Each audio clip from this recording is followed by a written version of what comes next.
হাদিসে পাকের অর্থ হযরত আয়েশা সিদ্দিকা রাদিয়াল্লাহু তাআলা আনহা বলেন, হযরত আবু বকর সিদ্দিক রাদিয়াল্লাহু তাআলা আনহু জাহিলিয়তের যুগে রাসূলুল্লাহ সাল্লাল্লাহু আলাইহি ওয়াসাল্লামের দোস্ত ছিলেন। একদিন রাসূলুল্লাহ সাল্লাল্লাহু আলাইহি ওয়াসাল্লামের সহিত সাক্ষাতের উদ্দেশ্যে ঘর হইতে বাহির হইলেন। তাহার সহিত সাক্ষাৎ হইলে বলিলেন, হে আবুল কয়স, কি ব্যাপার? আপনাকে আপনার কওমের মজলিসে দেখা যায় না, আর লোকেরা আপনাকে এই বলিয়া উপবাদ দিতেছে যে আপনি তাহাদের বাপ দাদাদের দোষারোপ করেন। রাসূলুল্লাহ সাল্লাল্লাহু আলাইহি ওয়াসাল্লাম ইরশাদ করিলেন, আমি আল্লাহ তাআলার রাসূল, তোমাকে আল্লাহ তাআলার দিকে আহ্বান করিতেছি। রাসূলুল্লাহ সাল্লাল্লাহু আলাইহি ওয়াসাল্লামের কথা শেষ হইতেই হযরত আবু বকর সিদ্দিক রাদিয়াল্লাহু তাআলা আনহু মুসলমান হইয়া গেলেন। সুবহানাল্লাহ। রাসূলুল্লাহ সাল্লাল্লাহু আলাইহি ওয়াসাল্লাম হযরত আবু বকর সিদ্দিকের নিকট হইতে ফিরিয়া আসিলেন। হযরত আবু বকর সিদ্দিক রাদিয়াল্লাহু তাআলা আনহু এর ইসলাম গ্রহণের কারণে রাসূলুল্লাহ সাল্লাল্লাহু আলাইহি ওয়াসাল্লাম এত আনন্দিত ছিলেন যে মক্কার উভয় পাহাড়ের মাঝে আর কেহ কোনো ব্যাপারে এত আনন্দিত ছিল না।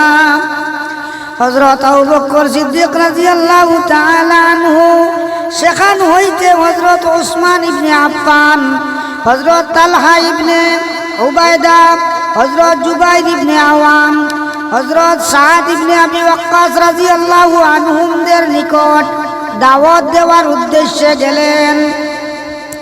তাহারাও সকলে মুসলমান হইয়া গেলেন। সুবহানাল্লাহ।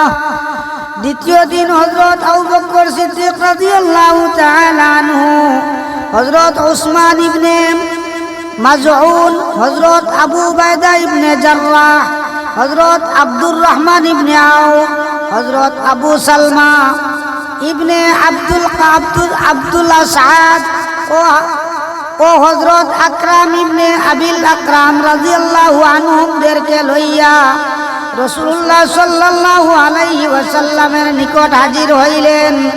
ইহারাও সকলে মুসলমান হইয়া গেলেন। সুবহানাল্লাহ।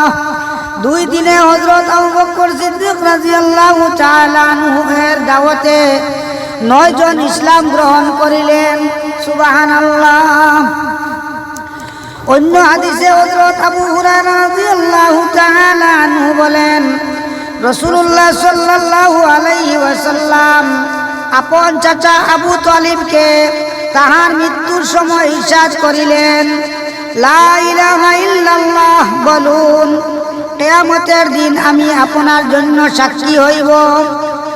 আবু তালিব জবাবে বলিলেন, যদি কুরাইশদের এই কুটা দেওয়ার আশঙ্কা না হইত যে আবু তালিব শুধু মৃত্যুর ভয়ে কলিমা পাঠ করিয়াছে, তবে আমি কলিমা পড়িয়া তোমার চক্ষু শীতল করিয়া দিতাম।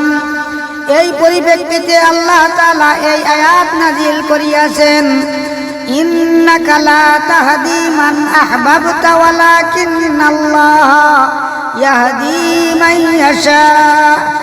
অর্থাৎ আপনি যাহাকে চাইবেন হেদায়েত দিতে পারিবেন না, বরং আল্লাহ তাআলা যাহাকে চাইবেন হেদায়েত দান করিবেন। সুবহানাল্লাহ।